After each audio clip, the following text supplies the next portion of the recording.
everyone, to another week of the Farming Forward webinars, creating and monitoring functional landscape, funded by the Federal Government Future Drought Fund. And the project we're working on coming to an end through the TasFarm Innovation Hub. And we've effectively finished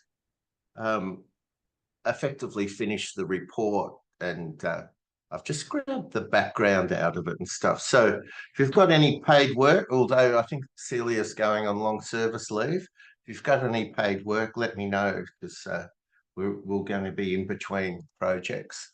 I'd like to pay our respects to the Palawa people on whose land we farm and gather in Tasmania, and also the Gunai Kurnai in southeast Gippsland. So, and also all the peoples of First Nations peoples throughout Australia. The definition, Domenico wrote a really lovely few lines to me on just the definition and how it helps sort through what people are talking about and the noise. I really like the noise. There's another woman in WA talks about the theatre of regenerative agriculture, which I really like that idea a lot. So the theatre of it and the noise, and as Spike would say, the confusion between regenerative and alternative seems to be quite strong. I know I repeat these, but the feedback, which was fantastic, thanks everyone, that looks really good to go into the project report. The feedback is that everyone's got it, sort of thing. So if we were going on, I'd now move on, and really start to talk about other things and how all this interrelates and things like that. So more financials, more practices, really start doing that problem solving and things like that for people. But yeah, so it's been a sort of a skim, but it's really, I never used to stay in one spot, if you could imagine that. And people found, I found when you're trying to get people to explain it, they couldn't explain any of it. Whereas I feel like I've hammered you to death on this. So apologies for repeating, but it is the basis of what we're doing.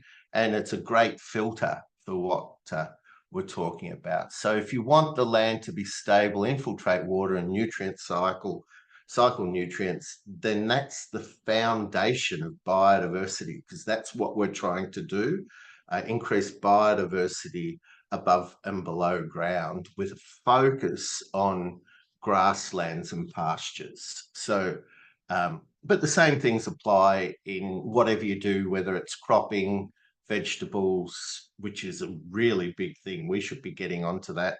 Cropping, vegetables,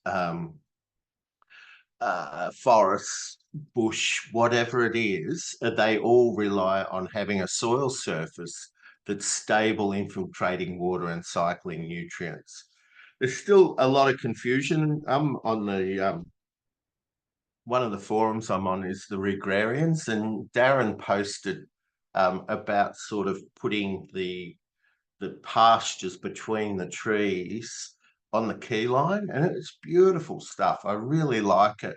But there was just one line that the leaf drop from the trees will increase the minerals in the soil for the pastures. And I go, do I nitpick? Do I go back and say, well, look, that's just nonsense? That's a myth. It's a myth if you don't overgraze pastures. So if your recovery is too short, you don't get the decomposing litter, you don't drive your nutrient. I was pointing at the screen, it wasn't pointing back. You don't get that nutrient cycling. So you don't need leaf drop for nutrient cycling. You can do this in a pure perennial grassland. And I've got research papers showing that and discussing that they don't need improving the grasslands. I think everyone's really got a grip on this sort of idea of how important recovery is. It's a lot longer than nearly everyone talks about. stock density is a lot higher and utilization's a lot higher than nearly whatever you read, whatever you see. So Celia Can I, sort of, oh, oh, you go. can I ask a question there? Because this is one thing that really I was thinking that plant utilization is what is eaten and what's pushed onto the soil surface, but it's Mm, not, is it? it's what's eaten, yeah. It's what So eaten, and so the remaining yes, 20% is pushed onto the soil surface. yeah, also it's really so when you go into a pasture, I've actually got that as um a little pop quiz up further. So I might come back to that if that's all right. You know, Okay. I don't know. I try not to do that, but let's just come back to that. So yeah, we'll talk about that utilization, but yeah, I'm talking about 80% of the standing plant material. So not the litter that's already in place, but 80% of the standing plant material. And really making sure that you allocate that material, the non-litter standing plant material to the animals and the litter that's in the base of the plants to the soil. So the litter feed the soil, how sunlight gets into the soil, the standing plant material goes through the animals. So um, but I'll come back. Yeah, there is some steps. It's clumsy. I'm saying that the reason it doesn't catch fire, so catch me if I'm bloody kidding myself.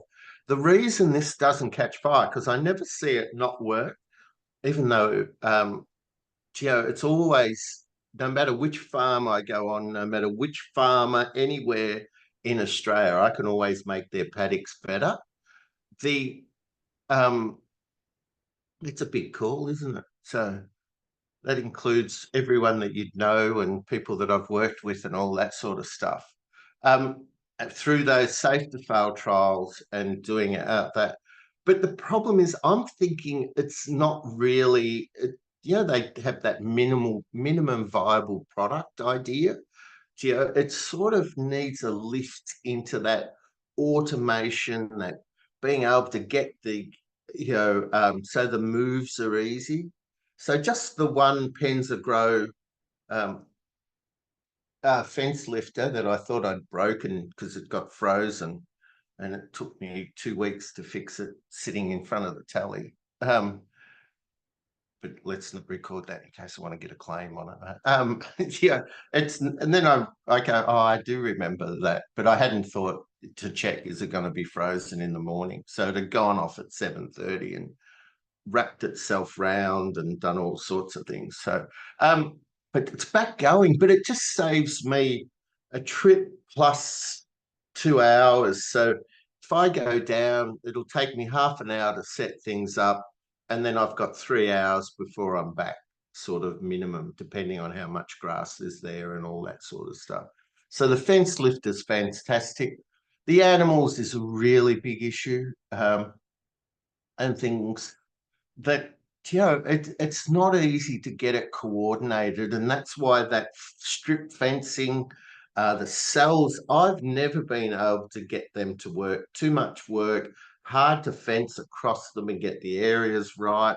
It's really all that sort of stuff, and just getting those animals that they don't make. So um, see, I was influenced by people like Tim Hutchings. Sat on a plane with him, and he started talking to me about risk, and I had words, and he said, "Oh no, that's not quite right. The gross margin is higher for those things, but the risk takes the profit out of it. So cropping has a higher gross margin than grazing." And I said to him, in theory, and he said, no, it actually has a higher gross margin. It's just that the risk takes all that. Because I was saying in theory, because people never realize that higher gross margin. So a lot of people that start with a lot of cropping sort of end up that start doing other things, end up balancing it back with livestock. I'm not sure you can run land without livestock, including vegetables, including, vines, forests, everything. I just don't know how you cycle the carbon at a profit. At a profit is the key. Low cost, low risk. Oh, this was going to be the pop quiz. So when is the perennial grass recovered? I got on a roll, sorry. So there's no need to answer that. I'll go on. So when it looks like an ungrazed plant was what Alan Savory taught me. So that's where that comes from. And then once I understood landscape function, how this all works, I added and contains fresh yellow litter. So that's a combination of Savory hand definition. And it works really well for perennial grass. And it's this litter and leaf emergence and all that. It depends on temperature and soil moisture, and a bit on the previous management, because they'll have more reserve energy in them, the plants. But the thing is, you can't guess at it. The dairy industry always tried to publish the moisture and soil. Like in New Zealand, when I went there in the late 90s, they were publishing recovery rates for perennial ryegrass by different areas. Tasmania used to do this. TIA used to publish the recovery rates for the dairy farms for perennial ryegrass, and it was just temperature and soil moisture. Fertility gives you a wider leaf. Temperature and soil moisture determines that rate of emergence to get through. So it's different, but the problem is not trying to get it at the optimum stage of 3 leaves or 3 leaves and 1 leaf. It's having a buffer so you don't run out of grass. You've got to have enough slack in it. And that's what came out really clearly in the drought projects. If you had enough buffer, you got through that variable rainfall. Leaf emergence is well understood. They know that it's about the water-soluble carbohydrates, the energy in the plant reserves, and every different species has a different number of actively growing leaves. Perennial ryegrass is usually what people talked about because it's been studied in the dairy industry. Some people don't like it. I still think it's the most profitable grass that you can do for running a dairy. Yeah, if you want to run a dairy, it's perennial ryegrass, but yeah. But you've got to manage it properly with recovery, with litter, and it probably does need a few other species in there, or else it'll lodge at different times and can be a bit tricky, sort of with endophytes and stuff. All clear? All good? Is that all right? This is all very familiar? What did you mean when you said need different species or it'll lodge at different times? Yeah, do you know in spring, if it gets away from you, it almost does, it all comes up and it's been bred to not stand up, so it'll fall over. So if it gets like a big windstorm, Kirsten, and it'll fall over. And there's a real thing with grasslands. If they all fall over and lodge in the one direction, they act almost like a thatched roof. And they're watered, and you can't grow anything through them. So they become like a real ideal composty sort of mulch layer on the soil surface, and nothing will come through it. And you've got to then disturb it with the feet to get the plants lying in different directions to get the water coming in and get the growth started again. So you then have to trample it if it's lodged. There's a lot of things in this sort of work, like in the low stress stock handling. You're supposed to shift them when you've got big mobs of sheep or big mobs of cattle. When you put them into the next strip, you're supposed to take the movement off them, they'd say. Bud Williams would talk about washing the movement off the animals. So say you bring them in and they come running into a paddock, you're supposed to then wash the movement off by slowing them down, getting them to camp, and they'll be facing in different directions. And that's when it's okay to leave. So there was the twigs up in north central Victoria and around I can't think of the name of it. Bears Lagoon, and they actually were really good. One of the boys there was really good, and he was one of those sheep dogs and things like that. And he was really good. He could move big mobs of lambs and not get a tail on them of ones that aren't performing, whereas most people have a pretty big tail when they're shifting them on grazing and stuff. So what's the Um, benefit of washing that energy out of them, the move? everyone stops and eats. So Ah, right. when Dad shifted them, he'd throw, like I used to describe it, he'd try and beat his previous best time of putting them from one paddock into the next. And then they'd bounce off the walls, swim the dam, so like he'd throw them in and they'd ding, ding, ding, ding, ding, bounce around. Whereas Luke could lift them, walk them quietly around the paddock that they were in until they were all settled and working as a mob. And then he'd move them into the next paddock, and then he'd move them around until they'd settled and stopped. So, the idea is that if they're moving that way and you go that way, they'll go faster. If you go with them, they go slower. I know people on this have got a dad that knows a lot about this stuff. So Trevor's very good at it. So I'll be going, he hasn't got that right. So yeah. We both liked Bud and used to talk a lot about it. So a perennial grass ready to be grazed. Looks like an ungrazed plant, contains fresh litter.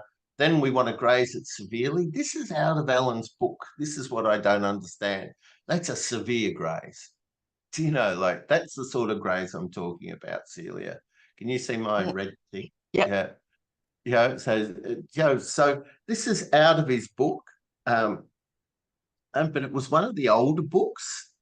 And then, it mobilizes its root reserves from the crown and the roots, killing off some feeder roots, it should say, off not many roots. That's not quite right. That gives Elaine Ingham heart palpitations, this diagram. She doesn't like it at all. So but generally the plants are trying, it's a bit like transplanting. You take the top off so that, if you've lost roots, you take the top off, when you're transplanting a woody plant, tree or something cool.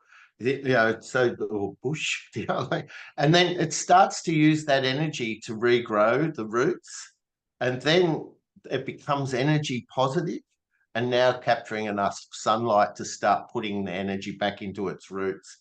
Then it comes through and it's regrown all its roots, and then it starts to regrow the litter. I haven't drawn, excuse me, I found it very hard to draw with when I was doing this, but like all the litter's usually in the base of the plant, but you get the idea. So when I went and spoke at a conference in Abilene in Texas, I put this up in all holistic management, and I said I'd taken Ellen's book and just fixed it or something. You could imagine it was a real Graham thing to say and made it better. Wow. And I go, in Australia, like people go, oh, you dickhead. Like they took it personally. Like I go, oh, it's different over here. So I'd crossed out this bit and said to avoid overgrazing, monitor plant recovery. So it does that. This is the difference. This is what most people, when I'm talking about the UK and US and a lot of places, they don't have slight decomposition of the litter. So this is raw litter, not decomposing.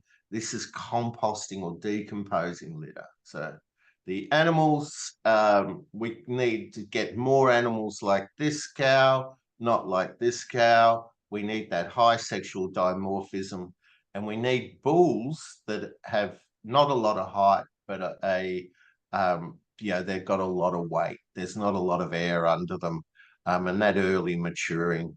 And the best way to do that is to measure that, weigh them, and get the kilograms per centimetre hip height, and select the bulls that have the highest kilograms. People can do it visually. You don't really have to use a tape measure. You just need to know that you're going to trial all the bulls that look like this, not the bulls that look like this. They're for selling to someone else. So I'll just quickly pay.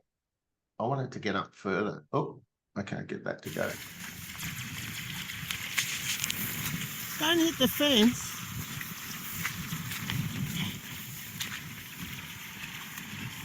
Yes.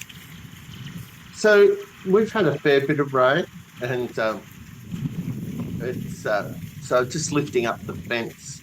The water line. So the water line runs through the lane. So all I do is I stand it up with that piece of poly pipe, and then I've trained them PVC pipe, and I've just trained them to go under there. There's a gate at either end, but like if you want to put them anywhere, I just bang a steely in temporarily, and use that PVC pipe to shift them and stuff. So this is the Kiwi Tech Arrow post lifter that's been sleeping out in the paddocks for 18 months. So I was very excited to find it the other night. So just on dark, I saw a straight line.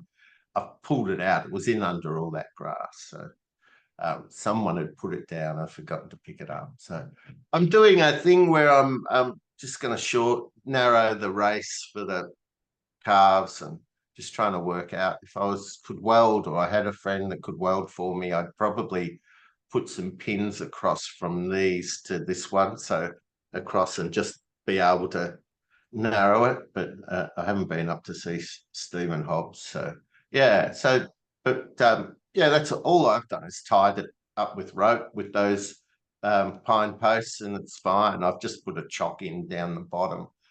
So they're on a bit of an angle, but they don't need to be on an angle. So I'll let you know how that goes when back. So War and Peace is just about finished. So this is the final report. And I was just going to run through, haven't had time to like go back, Justin, and check that I've written it properly and stuff. But this was what the plan was to do with the drought projects. Get people to do safe to fail trials, training safe to fail trials, work out what recovery they were going to work in, start monitoring that, use long range forecasts to determine the stocking rate adjustment, then reduce or adjust the stocking rate, and then repeat. So this is that idea of drought proof, because you're always adjusting the stocking rate with the rainfall and the recovery, you actually never run out of grass. In reality, it didn't go quite as to plan. It was almost like that first step. So with the people that we were working with, they had problems with adjusting the stocking rate. And I said for Justin, so we shifted in the project from focusing on doing the long range forecast to focusing on talking to people about enterprise redesign. So Justin, he's shifting from steer trading. He was already doing that to increase the opportunities to sell, and reduce the stocking rate. And we talked a bit about, was there any value of starting a meat business? And Shelley and Chris are looking at doing individual animal management and shifting time of shearing. So everyone in the drought had buffer from recovery, which sort of like stood them in good stead, and so that was really good. But then it was that inability to adjust that stocking rate at a profit and be flexible enough. So most of the designs we're looking at, are you flexible enough that when your forecast is most accurate, can you adjust that? So I was just putting that into the project, just sort of, I don't know how else to, if I was good at, if I was a high literate, I would have been able to write it, but as it was, I'm more of a table graph man. So, but yeah, is that all right? Does that make sense? Everyone understood that in the drought, You've got to have that flexibility. You've got to have enough buffer with your recovery, and then you're watching the long range forecast and determining your recovery and trying to stay in a little band that you're bouncing around in. So, but you've got to be able to sell at a profit. This I'll put this in. I won't go through it all. The reason I put it in was because it's got those references, if any of it looked of any interest. But I just said, the research and our experience is clear that drought resilient, profitable grazing requires moderate stocking rates during the good season. So only up to maybe district stocking rate when it's really good, and rapid stock reduction based on seasonal forecasts. And that was from my spring spelling and articles, as well as that Wombiana grazing trial. And I'm saying, and then I thought that's really clear, but I just had to say this is not limited to drought periods. So in the good times, moderate, and then rapid reduction when it's coming into a bad seasonal forecast. I've never seen that fail. The research is clear, and then I just was saying drought resilience requires resilient pastures, people and animals. I had pastures, soil, people and animals. I had people first, and then I changed it because I don't detect from the people that we're working with that they understand that it's about that resilient part people ahead of time. They actually always want to pick people up after they've gone off the cliff. So it's not the safety rail, it's the ambulance at the bottom. So that's a real wanky sort of consultant thing to say, but I'm sure you get it. It's all about, we'll run barbecues and stuff to keep people happy, and when it's all falling apart and stuff, rather than how do you make this. So then I've just spoken about landscape function. We don't see pastures recoveries less great. They need to be greater than 6 months, basically. I'm saying, typically 9 months, but then the Coglan's at Holbrook and Narrandera, they're on 6 months recoveries, and they make that work. When they get a dry period, they reduce their standing feed, so they use their buffer and they lower their landscape function as well. So, and then just about people, we've got research showing, and I've got this paper by Mark Gardner and Sue Ogilvie as well, Farm Profitability and Biodiversity Final. And it showed that people that were creating resilient pastures and soils and animals through their management get very high intrinsic reward, and they have higher levels of farmer well-being. So they stand out in the whole community. And then, the animals need to be early maturing, inherently fat, highly fertile with low maintenance energy. And then just that line again, failure is not from operating below maximum production, but is from risk. I couldn't make it any clearer, I didn't think. Whose farm is this? Oh, this is Justin's. So we did LFAs before and after. We didn't do as many as what we thought we would have to, but the years were pretty tough. So the stability went up both in the control paddocks, lower stock density. So it's not really a control. It's not set stocking. There's just business as usual, sort of idea, where it's Justin's standard recovery, and this was higher stock density and longer recovery. So there was a bit of a shift in that, both for all the stability, water infiltration, nutrient cycling, as well as, but there was a drop in the area covered by mature perennial grasses. If we had more funds and more money, I would have gone back, because that's quite a big drop, and just see what was going on, whether whether that was correct or not. So that was a really big change, and it wasn't obvious. Oh, I didn't put the photos in. I meant to put the photos in, sorry. So there is quite a stark difference between the control and the treatment, but they were both healthy. but they'd lost perennials, mature perennial bases. So, but they both looked really good. I think that there's something wrong with that result, or maybe that result. So, there was two different scientists recording that one. One from Franklin, one from Ben Warden. So,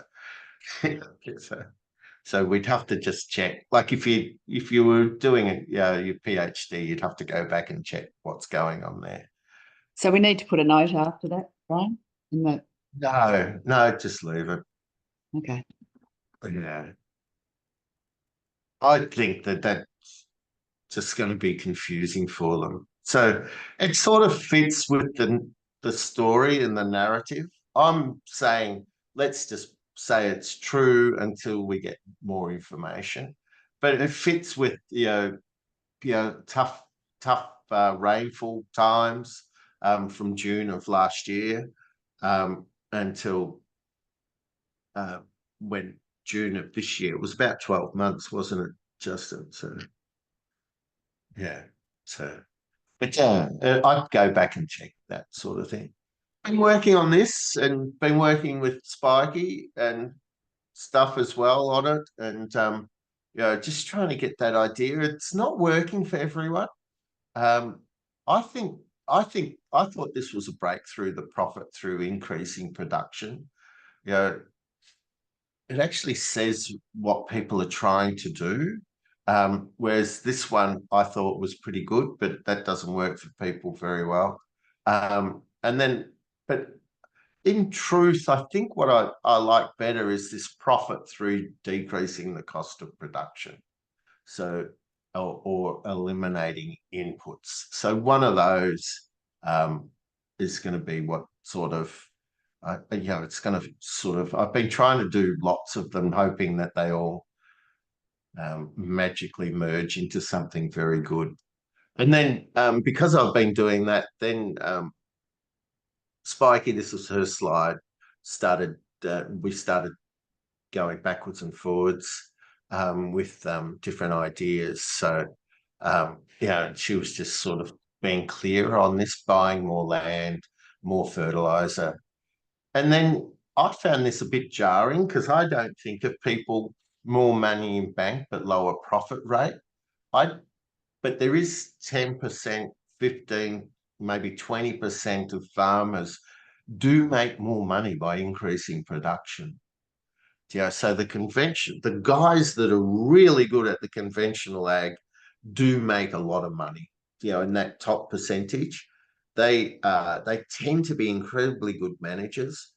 I always think there's a group of farmers that, so let's say grazing or cropping or whatever it is, but like if they were grazing farmers, if you said to them now you've got to make money without animals, or you crop or something, they'd sit there and go, oh, and they'd work it out. There is a cohort that are very, very good in that, but the majority of people don't have more money in bank because the risks are too high, and then they haven't managed them all. So we were talking about that on the webinar last night. And this, so just breaking this out, I thought it was, production lower, but more money in the bank. And you're trying to get below that point that your costs don't change that direction. So as you increase intensity, there becomes a point that you go from productive variable costs to corrective variable costs. And once you hit that steep one, it only gets worse. And people try and go harder, and it's only worse because those corrective variable costs are too expensive for you to keep money in the bank. So, and this one, I might wait until Spikey sees this one. I couldn't work. I struggled to follow it around, I must admit, a bit.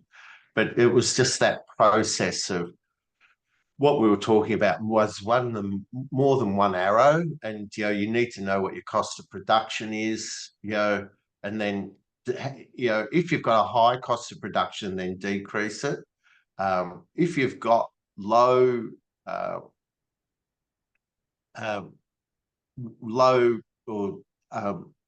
oh God, low cost of production, then you focus on increasing the amount of grass you've got and all the grazing things. But typically, your first step is to find out what your cost of production is, and then, am I a low cost producer? Okay, grazing management. If I'm not, if I'm a high cost producer, then become a low cost producer before you start your grazing. So it's that sort of thing that people do. And typically the first start position is to start taking 5 or 10% of the animals out to find out where you are on the curve. If you take out 5% and your profit goes up, then take out another 5%. So it's that sort of idea. Find out where you are, what you're doing, and then you have to use landscape function to lower your inputs even more, because that's where you're getting your nutrient cycling and your water infiltration and your animal health and all that coming through. You've got to then breed. It's a project, you know, so increasing further landscape breeding animal selection. So yeah, so it, like a decision thing. I really like this from Spiky as well, that, you know, this is conventional and it's quite safe. You know, do what the neighbours are doing or what the industrial agricultural business tells you to do, or you could use the landscape function profit model to, you know, just managing within, you know, grasslands and, you know, grazing and grass. And alternative ag, so this I really liked from Spiky, that it tends to be highly, highly complex. And they talk about diversity, diversity, diversity, diversity until it drives me cranky.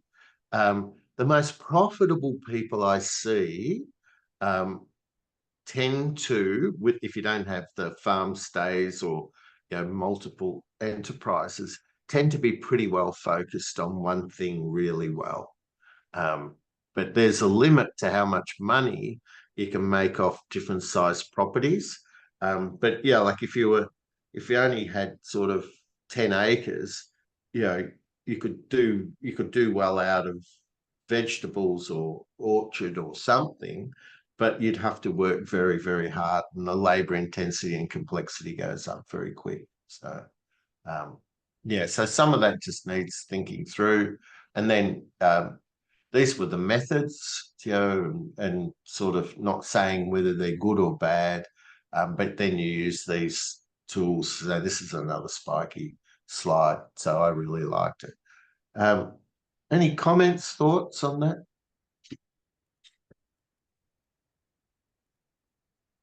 I think it's really good to have somebody else's words describing it. Isn't it?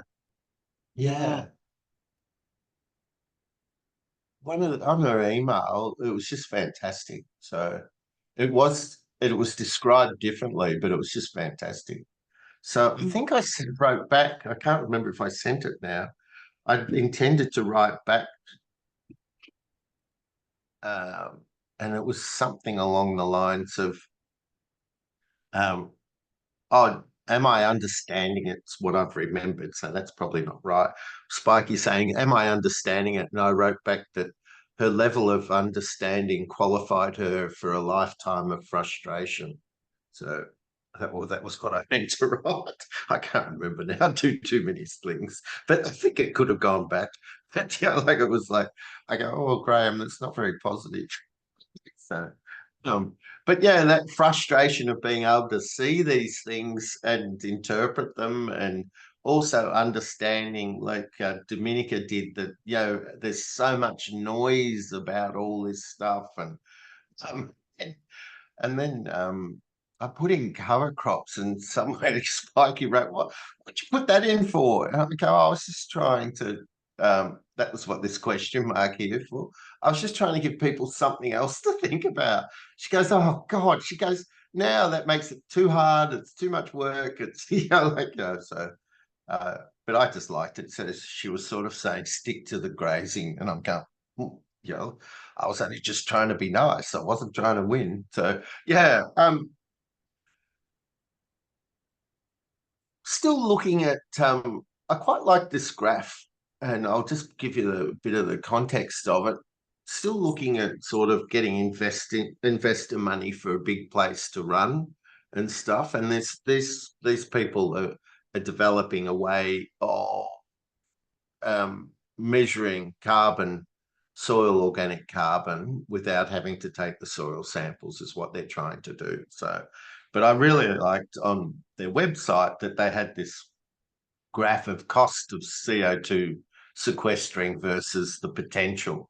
I really liked that sort of stuff. So, and they thought that soil carbon was the cheapest, but also had the most potential. So I like things that agree with my view of the world. So I'm sure you'll get that. Any comments or questions? Any thoughts? Anything I haven't covered? Too fast? No? Let's quickly do this.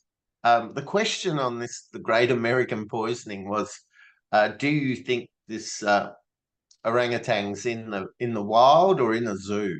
You know, which is sort of, you know, it's just self-evident that you wouldn't see that. And it was all about the food in America, which I just go, when I'm critical of science, it's only because they haven't stuck to the scientific method, is what really annoys me. Because if they were right about nutrition in America, this wouldn't be happening. Where there was, in 1990, they had 0 states with obesity above 20%. And by 2018, there was 0 states without that didn't have obesity over 20%. You know, it's just, if they were right, if they knew what they were doing, the outcome wouldn't be as stark as that. I thought that would have been like a 1960s, 70 that the obesity took off, but it's really just, it's just going berserk, and it'll break them. I was going to make a political comment. Thank God for Kamala. No, I can't say her name.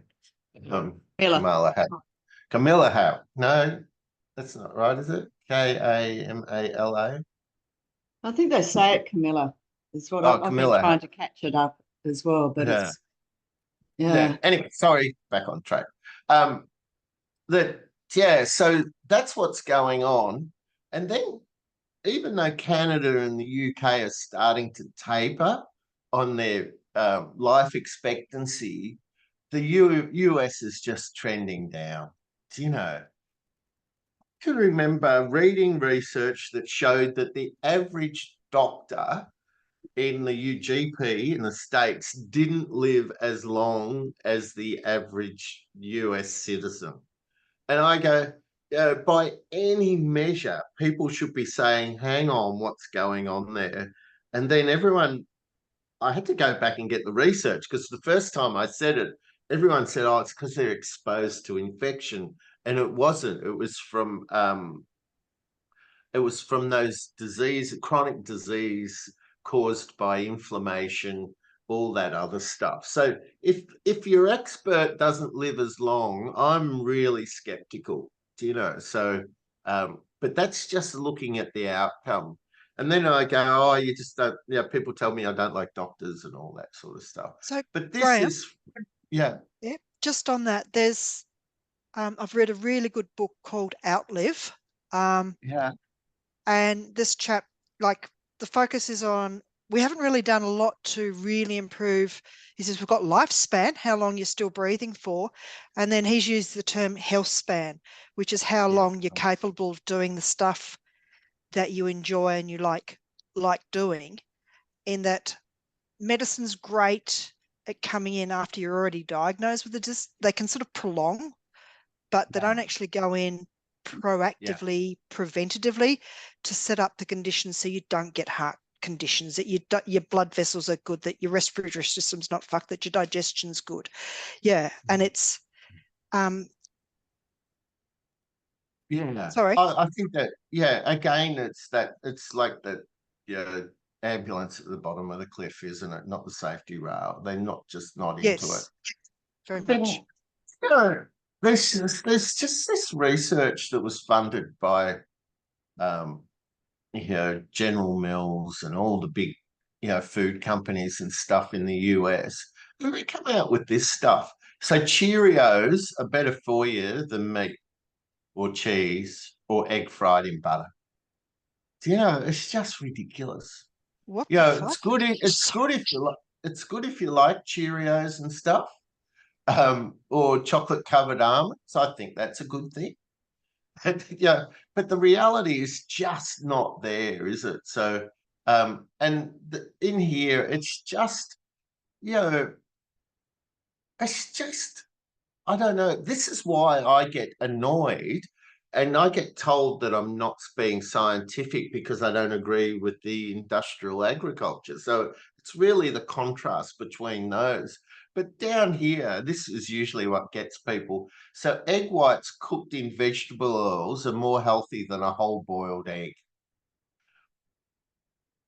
Then you've got to do some really weird sort of mental arithmetic to get there. That's not research, that's opinion. Because what they must have done was, because the yolks can't be good for you, so take them out. And vegetable oils. So a lot of the food industry talks about that omega-6 as being good, whereas it's the ratio of omega-3 to omega-6 that's in deep sea salmon's about 1:1, and grass-fed beef's 1.2. 1 to 1.2, slightly a bit higher in omega-6, but grain-fed meats, 1 to 6. It's just all those vegetable oils, grain-fed meats, all that sort of stuff. It's just going to kill us. So anyway, I just thought I'd throw it in. What I've heard is like there's an awful lot of highly processed carbohydrates rolling around there. And the one thing that wipes out older people is a lack of quality protein in their meals. They just don't have the protein to maintain muscle health and and they're eating protein. So if it's grain fed, it causes inflammation in the body. So, and then just that consumption of American things, and they're all that highly processed, like stuff's toxic, so you shouldn't have any of that in your diet, but it's just ridiculous. But this I thought was quite stark. This is sort of the last slide. In that the difference between the American and the UK version of tomato sauce, I thought was really was telling. So it's got all the corn syrup in it. There's been a lot of that sort of, I can't remember his name now, did all the corn syrup and stuff like that. But, so we just need to get back to food sort of and stop listening to food scientists that are trying to, make cheap food that's not really food. So that's why I think, the grass-fed beef for sort of older people is just fantastic. So just doing a little ad for my grass-fed beef product, if anyone, 1-800 Graham sort of to get some beef. So that was about all I had. Sorry. So is that difference in ingredients because of that's what's available? Or is it a different, Well, I mean, it's obviously the same company, isn't it? yeah. Do you know, so corn, they don't grow a lot of corn in the UK and stuff. But so it really was, I started life as an industrial chemist and I was formulating water-based paints. So Dulux Weather Shield Gloss was I was an expert at it. So, and timber color, I could color match Mission Brown timber color in my sleep.